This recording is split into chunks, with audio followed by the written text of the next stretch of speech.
कश्मीर के बारे में कहा जाता है कि गर फिरदौस बर्रुए ज़मीं अस्त, हमी अस्त, हमी अस्त, हमी अस्त।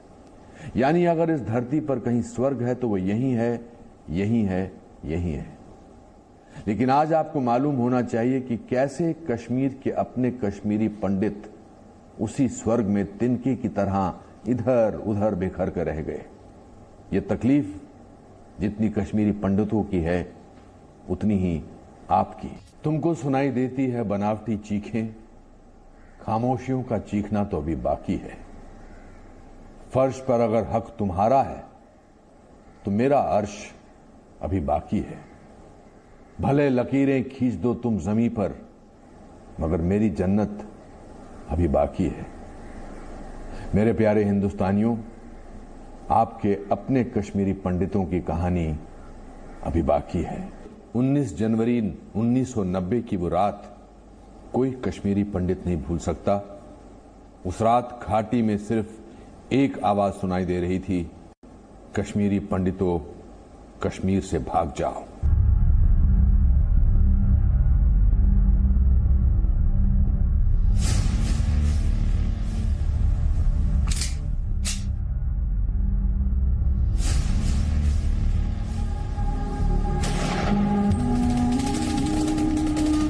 जनवरी 1990 को कट्टरपंथियों ने तुगलकी फरमान सुनाया कि कश्मीरी पंडित काफिर हैं, जिसके बाद कश्मीरी पंडितों से जुड़े 150 शैक्षणिक संस्थानों को आग लगा दी गई।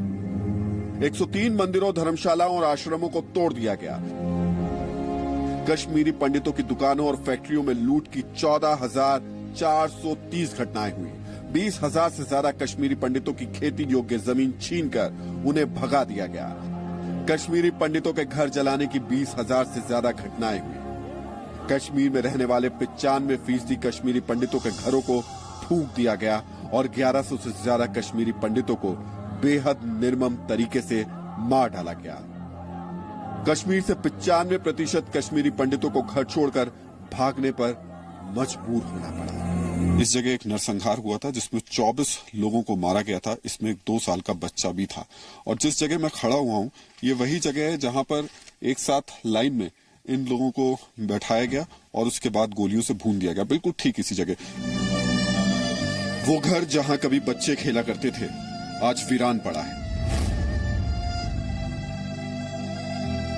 कई घर ऐसे हैं जिनकी दीवारों पर आज भी लिखा है कि ये मेरा घर है।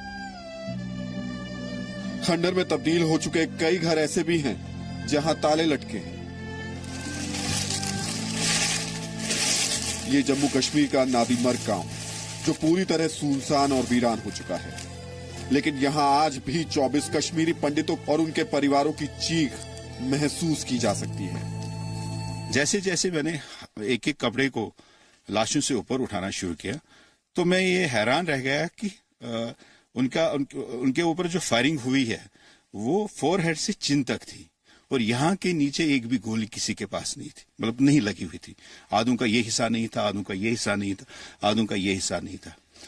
ये कितने दुख की बात है कि आज देश में असहनशीलता पर बड़े बड़े बयान देने वाले बुद्धिजीवियों को नादीमर्ग में कश्मीरी पंडितों के घर पर लिखे ये शब्द दिखाई नहीं देते।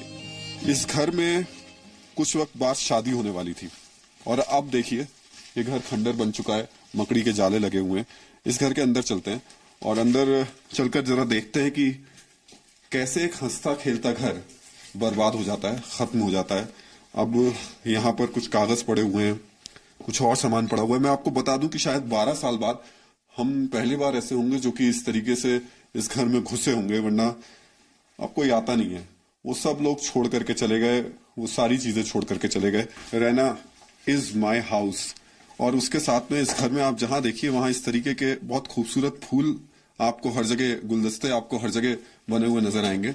लेकिन घर इन तस्वीरों से, इन सिर्फ फूलों से नहीं बनता है। घर बनता है जब उसके अंदर हंसते खिलखिलाते चेहरे हो। कभी बच्चों की खिलखिलाहट से गूंजने वाला नादीमर्ग आज अकेला है और ये जगह बताती है कि कैसे नेताओं ने, समाज ने या फिर पूरे देश ने नादीमर्ग के कश्मीरी पंडितों को अकेला छोड़ दिया। संयम क्या होता है, सहनशीलता क्या होती है, ये अगर समझना है तो एक बार जरा कश्मीर में आइए। कश्मीर में भी श्रीनगर मत आइए, यहाँ आइए जहां आतंकवाद का गढ़ रहा और अभी भी है आतंकवाद। ये आलीशान घर बताते हैं कि इन्हें कितनी हसरतों से बनाया गया, लेकिन अब इन घरों में वापस लौटने की कोई कश्मीरी पंडित हिम्मत नहीं जुटा पाता। इसलिए क्योंकि वो अकेला है, इसलिए क्योंकि उसके हक के लिए कोई अपना अवार्ड या पुरस्कार नहीं लौटाता। यहाँ अभी भी डर और खौफ बना हुआ है।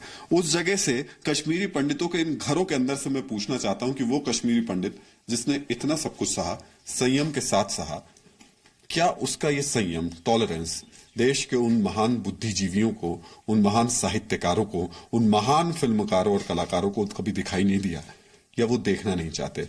क्या आज यहाँ इस घर के हालात, ये कश्मीरी पंडित के हालात देखकर कल कोई साहित्यकार, कोई इतिहासकार, कलाकार, फिल्मकार अपना अवार्ड वापस करेगा? नहीं करेगा। यहाँ भगवान का क्या हाल है ये भी देख लीजिए। कश्मीरी पंडितों के इस गांव के आसपास मंदिर अब या तो बंद हैं या फिर टूटे पड़े हैं। किसी की जुबान काट दी गई, किसी की आंखों की रोशनी छीन ली गई, किसी को गोलियों से भून दिया गया।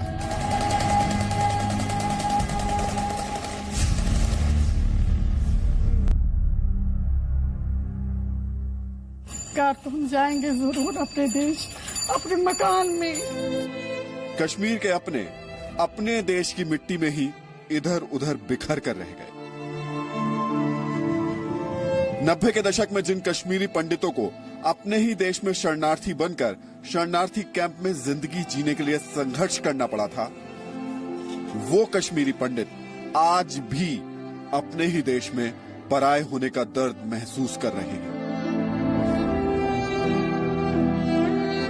मैंने अकेले अपने भाई का क्रियाक्रम किया उस वक्त शूट साहिब में। हमने जुल्म की इंतहा देखी है सर। श्रीनगर से लेकर जम्मू तक सिर्फ तारीखें बदली, अगर कुछ नहीं बदली तो कश्मीरी पंडितों और कश्मीरी हिंदुओं की हालत।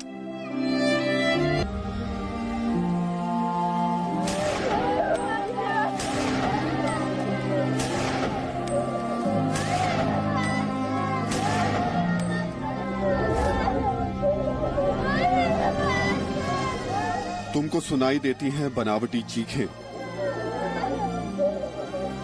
खामोशियों का चीखना तो अभी बाकी है। फर्श पर अगर हक तुम्हारा है तो मेरा अर्श अभी बाकी है। भले लकीरें खींच दो तुम जमीन पर, मगर मेरी जन्नत अभी बाकी है।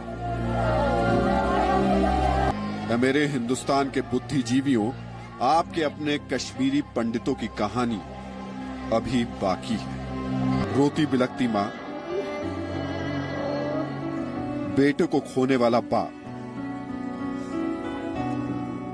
भाई को खोने वाली बहन, और न जाने ऐसे कितने कश्मीरी पंडितों की तड़पती आंखें आज भी पूरी सहनशीलता से उन लोगों का इंतजार कर रही हैं जो ये कहते हैं कि देश में असहनशीलता का माहौल है। लेकिन ऐसे बुद्धिजीवियों, नेताओं, साहित्यकारों और फिल्मकारों को इनकी गुस्से से भरी सहनशीलता दिखाई नहीं देती।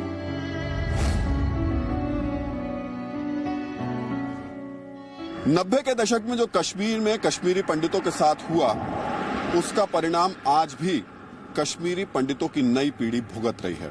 लेकिन ताज्जुब की बात यह है कि हर मुद्दे पर सियासत करने वाले, छोटी से छोटी घटना पर अचानक कहीं भी पहुंच जाने वाले बड़े बड़े नेता कश्मीरी पंडितों के घर तक नहीं पहुंच पा रहे। कश्मीरी पंडितों के दर्द को कुछ शब्दों में समेटने की कोशिश की जाए तो सिर्फ यही कहा जा सकता है कि औंधे मुंह सोने दे दुनिया, मेरी नींद अभी बाकी है। जायदाद तुम रखो कब्रों में, माँ की गोद अभी बाकी है। फूलों को तुमने मसला है तो क्या, मेरी खुशबू अभी बाकी है। आपने देखा कि भारत में कश्मीरी पंडित होने का मतलब क्या है। इस परिभाषा को समझने के लिए थोड़ा सा संवेदनशील होने की जरूरत है। मुझे उम्मीद है कि हमारी इस कोशिश के बाद देश में कश्मीरी पंडितों के प्रति संवेदनशीलता बढ़ेगी। जय हिंद।